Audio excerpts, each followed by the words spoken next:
We got 2 pounds of Gulf shrimp. Then I got the shells. We're gonna make some shrimp stock. Just a dash of salt. Just a dash of pepper. Make sure you turn the heat on. Just a dash of garlic. I'm going to throw some Tonys in there as well. Heat it up a little bit. We're going to let that come to a boil, then let it simmer for a couple hours.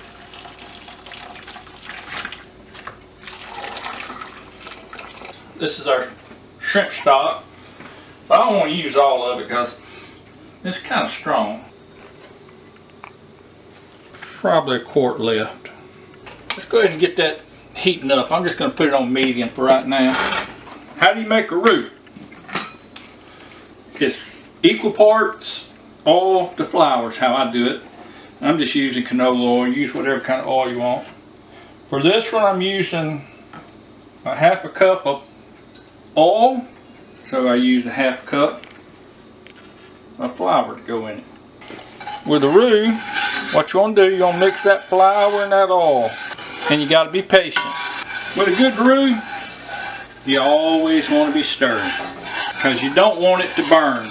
I got Miss Blinda working. She's cutting up the sausage. Now this is beef and pork, I think. We're going to have chicken and we're going to have shrimp. It's the 4 main food groups. What do you think about that, Mama? Yummy. You didn't learn that in school, I bet you.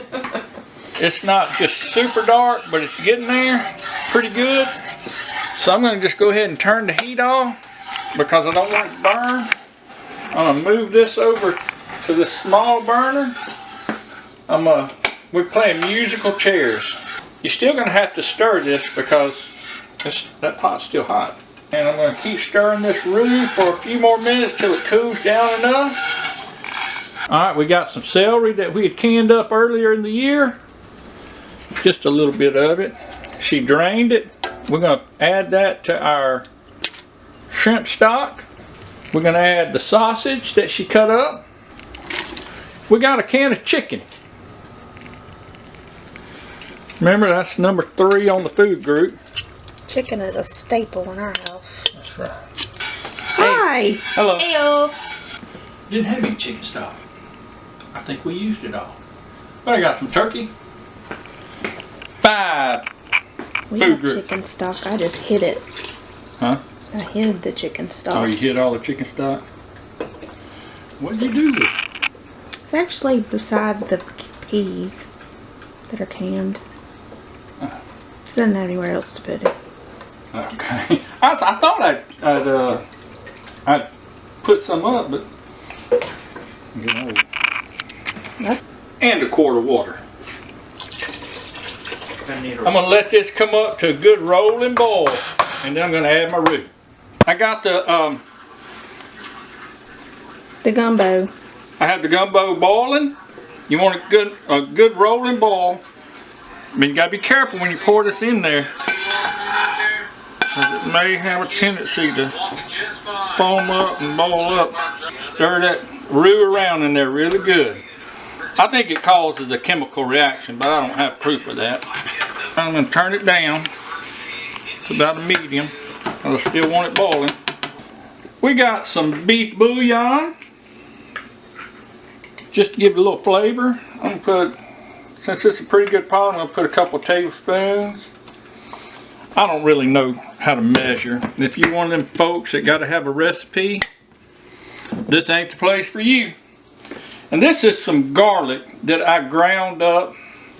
I dried, dehydrated, whatever, and ground up. And it seems to me like it's a little stronger. I'm not going to put just a ton of that in there. Maybe a half a tablespoon. I'd already seasoned the shrimp stock, but I'm going to season a little bit more with some Tonys. How much? About that much. I'm going to put just a pinch or 2 more of some salt. And of course, a little bit more black pepper. Got to have a little bit more black pepper because pepper is good for you. This is just some bell pepper we froze from the garden. I let it get red so it have a little color to it, a little sweetness to it. It's also got some Might have some banana peppers in there too. I don't know how much I'm going to put in there, just a couple of handfuls. Because I like a little bell pepper. Plus it gives it a little color. You can't have gumbo without okra. That's the very definition of gumbo. We got some that we had canned up earlier. Is that enough? Yeah, that's plenty. It'll kind of thicken it up a little bit as well. I ain't gonna lie to you. I may or may not have just taken a nap. But I gotta finish this gumbo because we gotta eat supper. All this shrimp I peel, I'm leaving them whole. And we're just gonna let them go right down in here. Now all we do is wait a few more minutes. Blinda's gonna cook some toast. It's gonna take about 8-10 minutes. By that time, the shrimp ought to be good and cooked. And we're gonna eat.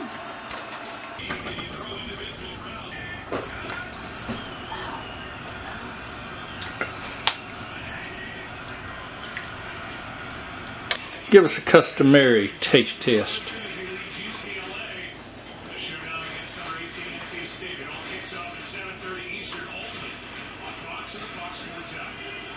That was good. It's fantastic. Yes. That's the only way we cook around here. What else you got in there? You got a little piece of toast to go with it? Some gluten-free toast. I don't know why this thing keeps blurring up. I can't tell if it's my eyes blurring or the camera blurring. What they gonna do? Have a great day. Like